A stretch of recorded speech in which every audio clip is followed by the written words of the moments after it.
sometimes being alone does not necessarily mean being lonely. You mean?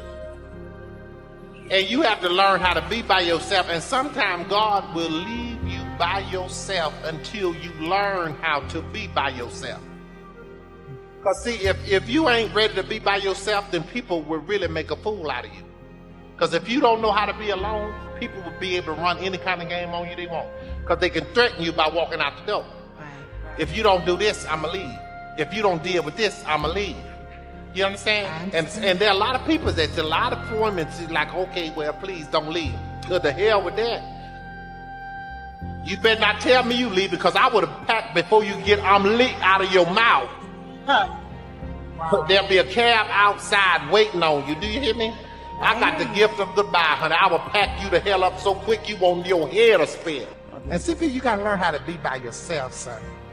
People have to learn how to be alone. I don't understand all these people. Oh, I need somebody. Lord, where's my man? Lord, where's my woman? That is crazy as hell. If you don't know how to be by yourself, what you gonna do with somebody else?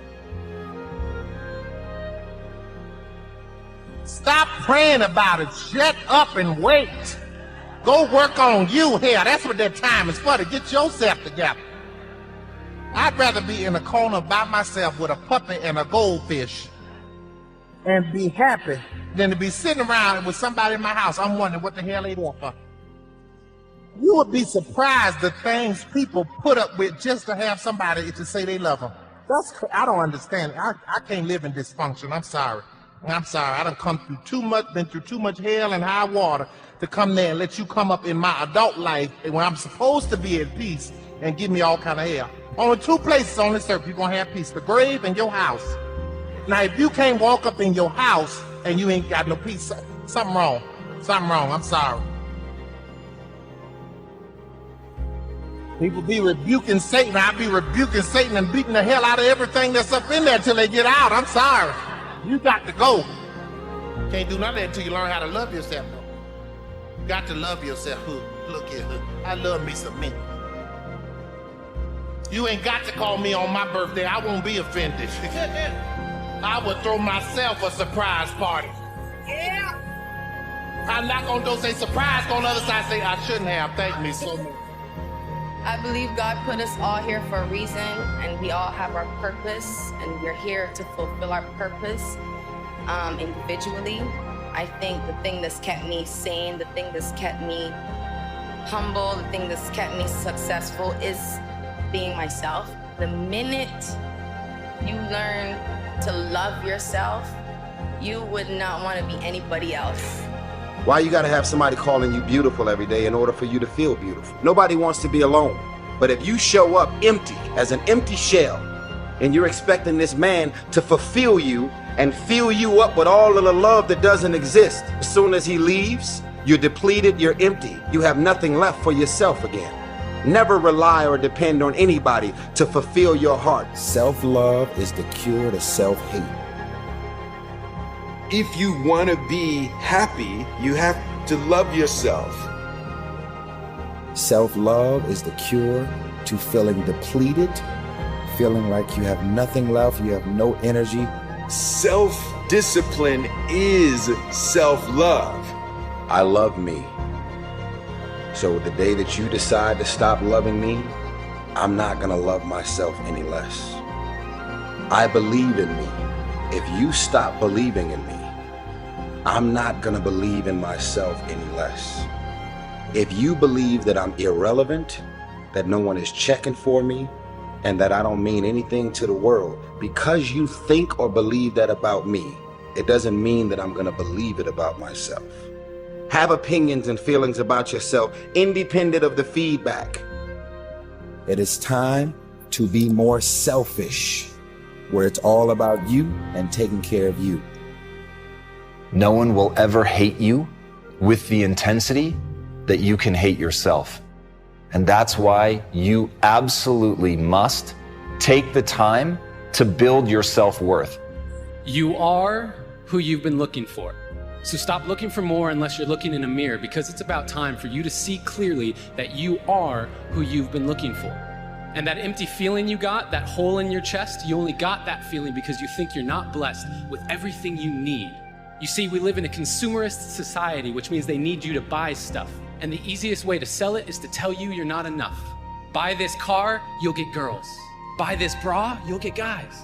And we're seeing it so much that we start believing these lies. But the truth is, the makeup they're selling to make you feel prettier is the same makeup you buy to stop feeling shittier about this lie they keep telling you that you are not enough. Treat yourself like someone you loved. And yes, love is the answer, love is the key, but if you can't love yourself, how could you ever love me? Treat yourself like someone you love. Treat yourself like someone you loved. Now, I had been standing, but I needed to be sitting because I couldn't believe that I had been letting myself keep forgetting that I was who I'd been looking for. You know, no, I don't care how great you are, how much you succeed, without self-love, you're nothing. Because self-love is discipline.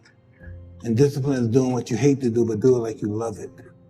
We all tend to invest ourselves in relationships. And as I said, if you are doing something right with the wrong person, nothing good will turn out. And deep inside, we women are quite intuitive. We know that it's not going anywhere. You are stronger than you think. Don't worry about that. And wait for the right person. Let the right person come to you. There's no rush. Are you in a good relationship with yourself? Do you love your own company? If you're miserable alone, I'm sorry. Your partner will be miserable with you. We need to understand that we need to love our own company. Only then people will love to enjoy our company too. And don't rush. Wait for the right person. And deep in my core, I knew it was time to stop looking for more until I could look through all my fear and look into a mirror and see clearly that the man looking back at me was the only one who can make me happy, and I am already enough. And that life, you deserve it. Because you are worth it. And there is no point in letting yourself keep forgetting, because no matter what you say or do, you are perfect. And so today, I hope I leave you with a direction correction away from the flaws you see in your reflection. They aren't flaws to me, they are simply protection against all the doubts you have of your perfection.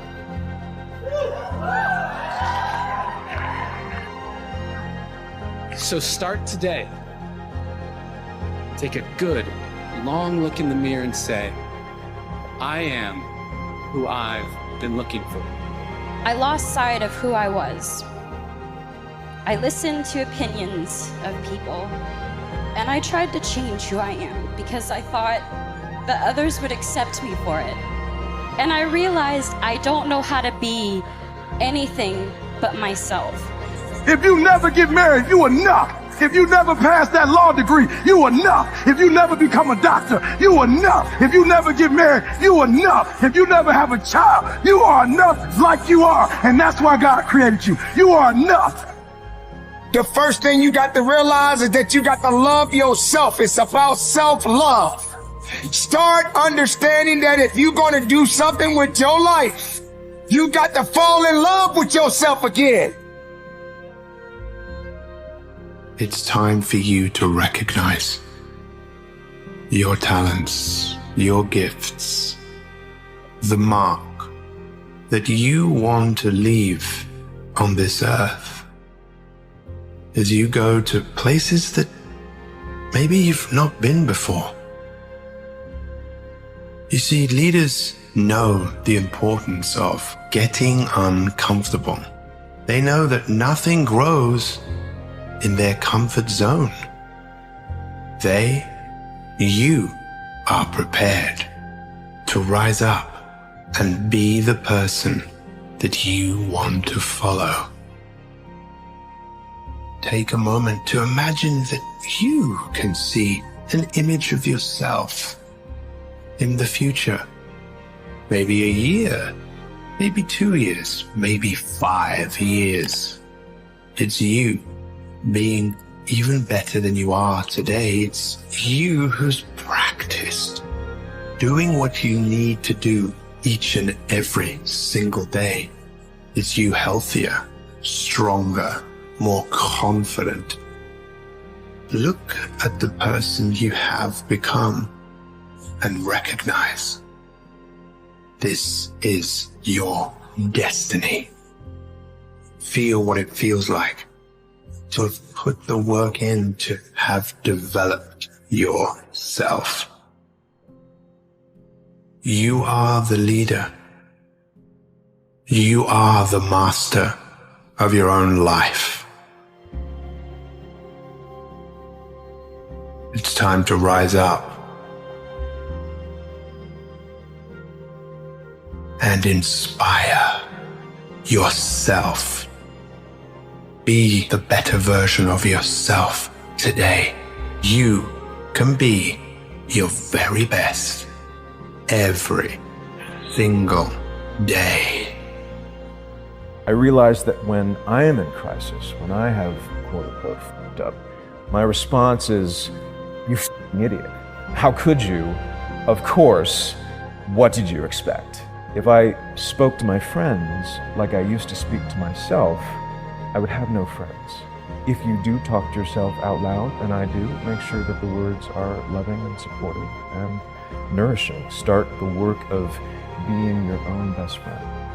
Every time I go in public, I always smile. It's always a big toothy smile on my face, and people ask me, "Don't you get tired of smiling all the time? What's the secret?" I always say one thing, that I have stopped worrying about the things that I have lost, people that I have lost. Things and people who were meant to be with me are with me. And sometimes somebody's absence makes you a better person. Cherish their absence.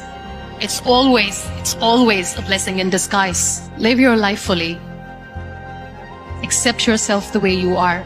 Be kind to yourself. Love yourself and spread that love.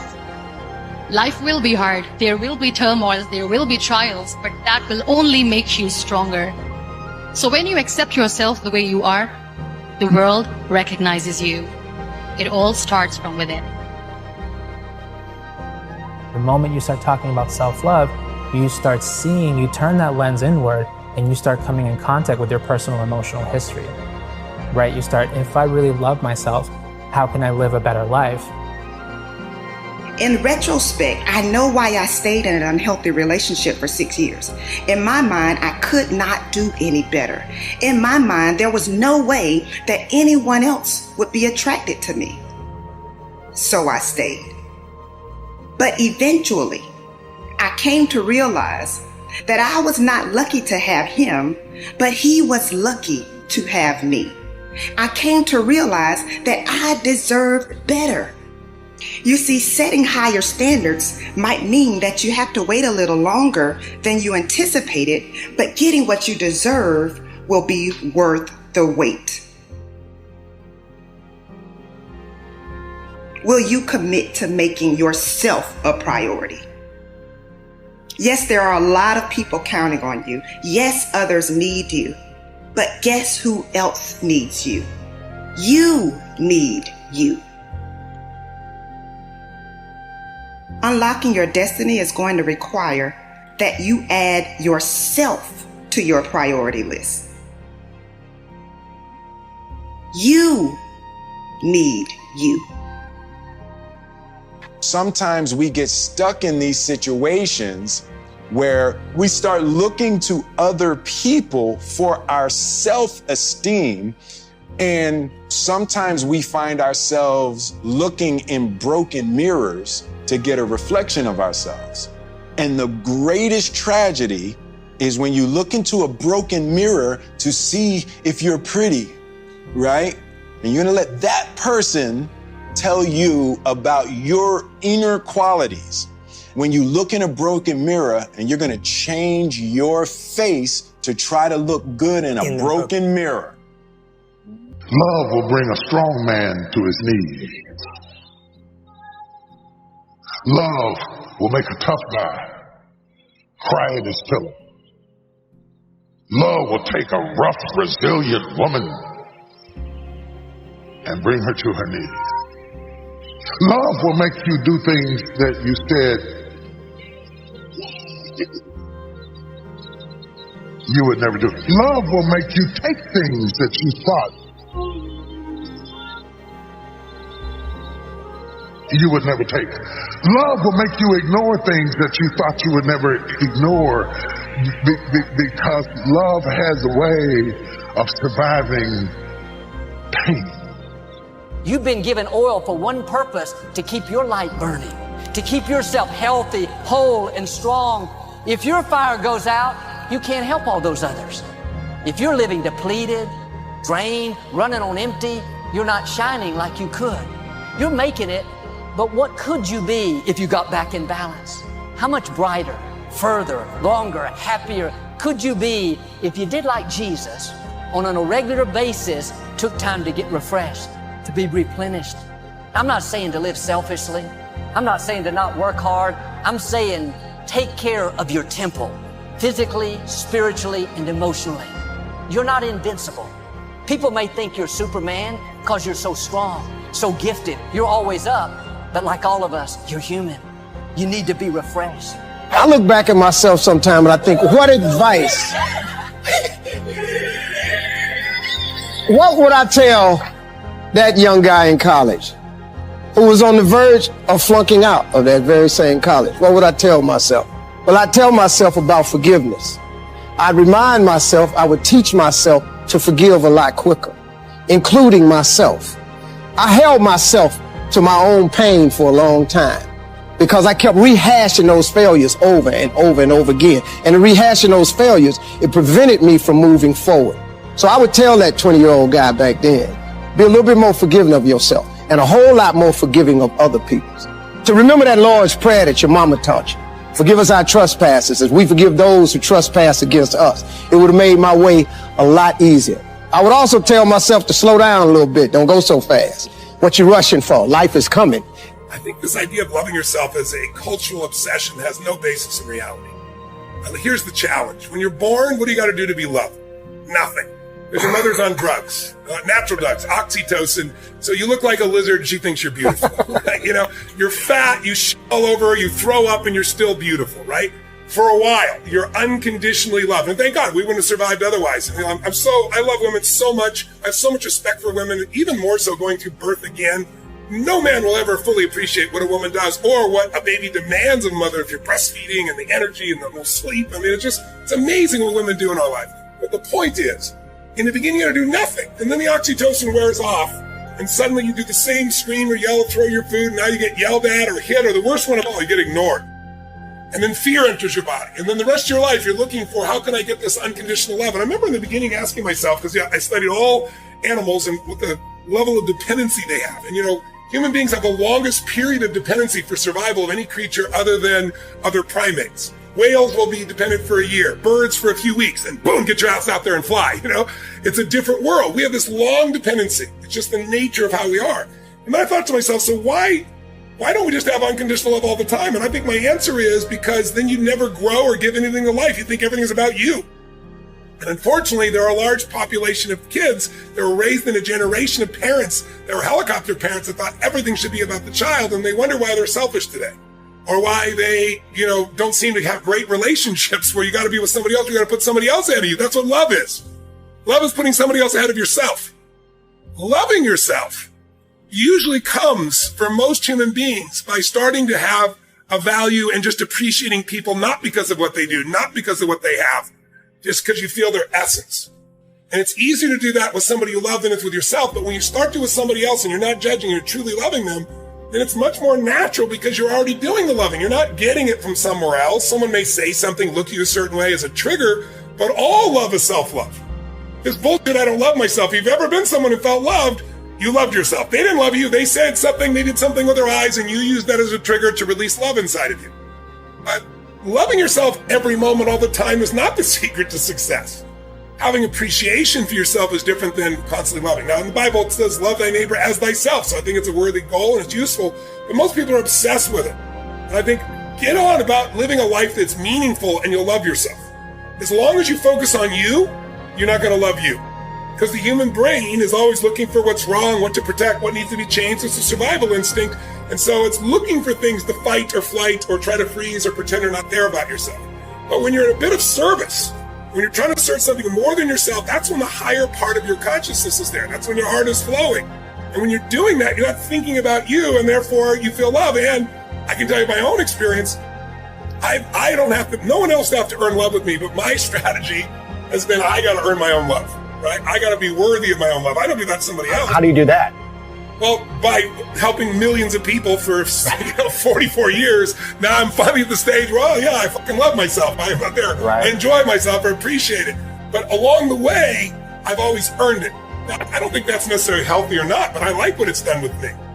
I know people that just think they're God's gift to creation, and they don't add any value to any other human being, and they're assholes to be around. They love themselves. So I would challenge that whole belief system. I'd say it's appreciating yourself. It's loving the people around you. And the more you can unconditionally love others, the more you'll unconditionally love yourself. But trying to start with yourself when you're not doing it with others, forget it. It'll never happen. One of my favorite protocols is the daily nature walk. I love walking in the woods. I often listen to audiobooks in the woods. I call it reading while walking. Reading while walking. So I go to this place. It's sort of my creative forest. There's not a lot of people in there, and I walk for 1 hour. I breathe in the air. I look at the lush scenery. I listen to a different audiobook. It's almost like a walking meditation as well. Sometimes I don't listen to an audiobook, and I just walk, and I touch the earth. It's almost like I'm thanking the earth, connecting with the soil. Yes, I'm wearing shoes. I don't want to get too esoteric here, but there's a lot of really good research saying if you want to boost your immune system, you want to boost your happiness, you want to release serotonin and dopamine, you want to release the fear hormone called cortisol, walk in nature. And so when I walk, I connect with nature. Happiness is one of the most studied areas of human endeavor in the history of the world. I mean, when you look at psychology and you look at philosophy, this is all I've been talking about for literally centuries. It's unbelievable. So we figured out the basics of happiness. It's that sometimes common sense isn't common practice. So people struggle for no reason. I mean, look at what we know about happiness. We know basically happiness usually comes from an orientation towards the world in which we look at the past, the present, and the future in specific ways. We often tend to look at the past with gratitude and with fond recollection. Even if there were struggles, challenges, suffering, turmoil, we find our places in the past and we feel a sense of acceptance about the past. It happened. It's good. All things were as they were, and today they are as they shall be. And it's being okay with whatever the past is, finding a peace, an acceptance, and a gratitude there allows us to be a little more free in the present. And being in the present, what makes us happy? Being engaged in whatever we are really doing. I mean, really engaged in it, mentally engaged in what we are doing each day. Where we're challenging ourselves just a little bit, where we're finding something we're passionate about, interested in, and challenging ourselves to bring our full conscious presence to the moment, to develop awareness, right? Almost all spiritual sort of texts and teachers and trainers are always trying to help people become just more present in the moment, more accepting of the world as it is, but here. The power of now stuff, right? It's like, get here, be engaged, be present with the moment. And then with the future, it's all about anticipating with excitement what's to come in the future. Even if the future is scary, even if there's still going to be hardship, because there will be, even if there's going to be struggle, yep, there will be too. But finding your marks, what are you excited about for tomorrow? And if you can't find anything to be excited about tomorrow, that has nothing to do with the reality of tomorrow. It has to do with your mindset. You've poisoned yourself in pools of pessimism for so long that you've drowned yourself of hope, that you've forgotten that there is magic to life, that there is something tomorrow. You could find something. Even if tomorrow you're just going to say, you know what? Tomorrow I'm going to get up. I'm going to feel better. Just going to decide to be. Be excited about that. Tomorrow I'm going to go do something nice for somebody. Tomorrow I'm going to get focused into this one project I've been waiting to do. Tomorrow I'm going to make the damn bed. Whatever it is, find something to be excited about for tomorrow. That's the basics of everything we know about your emotional world and your mental world of happiness. So simple, right?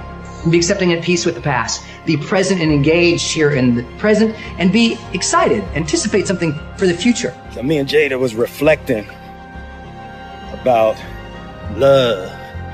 And I asked her, I said, what does she think was, one of the biggest revelations that she had about love? She said that you cannot make a person happy. And I thought that was a real deep idea. You can make a person smile, you can make a person feel good, you can make a person laugh, but whether or not a person is happy is deeply and totally and utterly out of your control. I remember the day I retired. I literally said to Jada, that's it. I retire. I retire from trying to make you happy. I need you to go make yourself happy and just prove to me that it's even possible. And after we cracked the hell up, we started talking about, we came into this false romantic concept that somehow when we got married that we would become one. And what we realized is that we were two completely separate people on two completely separate individual journeys, and that we were choosing to walk our separate journeys together. But her happiness was her responsibility, and my happiness was my responsibility. And we decided that we were going to find our individual, internal, private, separate joy.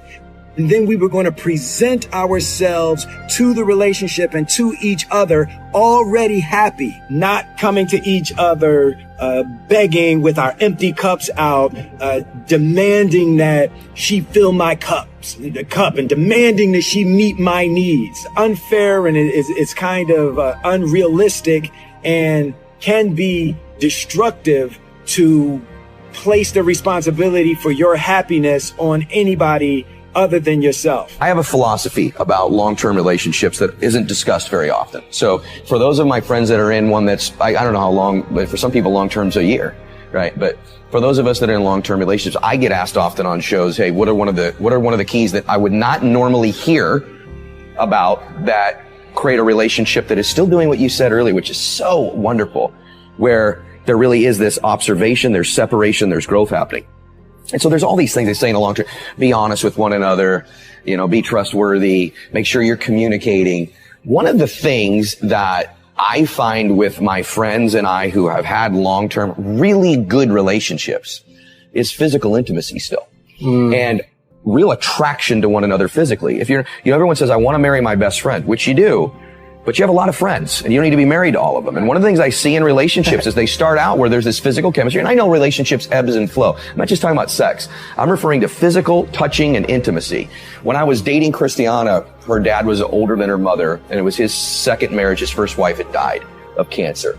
And oftentimes in second marriages, I see people kind of know the second time around, maybe the mistakes they made the first time. In his case, his wife had actually passed away. But when I would date her, I would often pick her up. And when you'd walk up to their home, their front door, and I'd knock to come get her, you could see into their living room. And my family didn't have this. My parents have their own dynamic. But I would go to the front door, and more times than not, Matthew, more times than not every time, on a Saturday night I'd come to pick up my girlfriend for a date, I could look into the living room and the TV would be off. I get emotional because he's passed away, but they'd be slow dancing.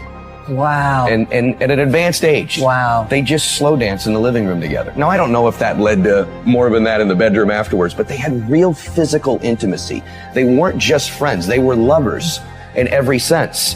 Physical lovers. That doesn't always necessarily mean, but people ask me, what's one of the keys to a relationship? Physical intimacy. It's a box you better be checking. There's got to be that touching and that physical attraction to have a passionate relationship. And I reached a point senior year when my adjustment felt like me. I had actually convinced myself that I was this person and she, me. Pretty, talented, but not stuck up. A girl who laughed a lot at every stupid thing every boy said, and who lowered her eyes at the right moment and deferred, who learned to defer when the boys took over the conversation. I really remember this so clearly.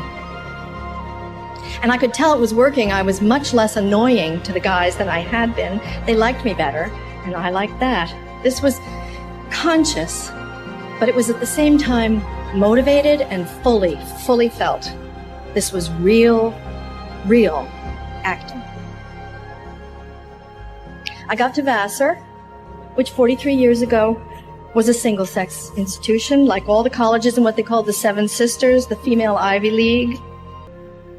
And I made some very quick but lifelong and challenging friends. And with their help, outside of any competition for boys, my brain woke up.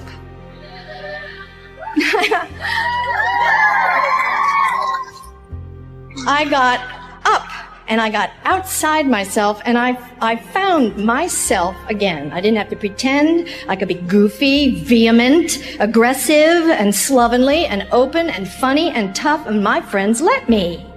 I didn't wash my hair for 3 weeks once.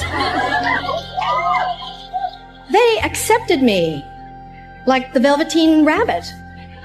I became real.